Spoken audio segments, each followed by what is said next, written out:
was late, but it couldn't be helped. I was in Boston for work this week.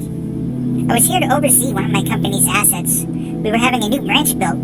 Usually these things go off without a hitch, but for some reason the construction of this unit was plagued with unforeseen holdups and problems. We were 2 months behind schedule, so they sent me out to see if I could speed it along. Kind of like having the boss over your shoulder at work. Well, it was a nightmare to say the least. We had worker problems, permit problems, even machine breakdowns.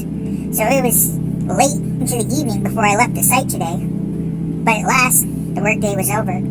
So I was gonna go to the gym in my hotel and work out, order some room service, and take a shower and get to bed. The gym was already closed for the night, but given that I was up in the penthouse, I had some added perks. My door card would also open up the gym, the pool, even the kitchen, even after they closed. I swiped the card and got into the gym, made my way to the locker room and changed. It was quiet. I smiled.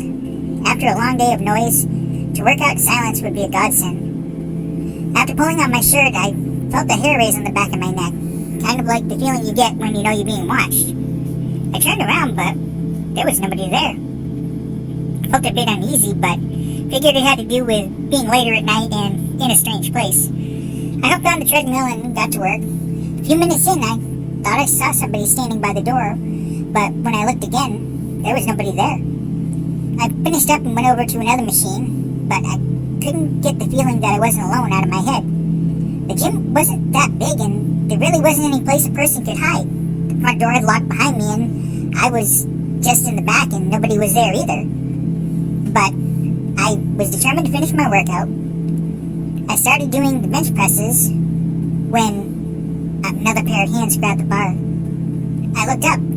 Leaning over me was this deranged-looking man. He was in gym clothes, but they were old, dirty.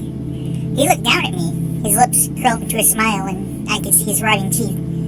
"Yeah," a gravelly voice escaped his lips. "This is the same bench I died on. Too much weight? No spotter. Good thing I'm here to spot for you."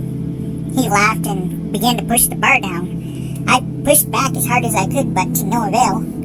It was now up against my chest, and I was having a hard time breathing. I couldn't even get the air in to scream. My muscles pushed as hard as I could, but I was getting nowhere.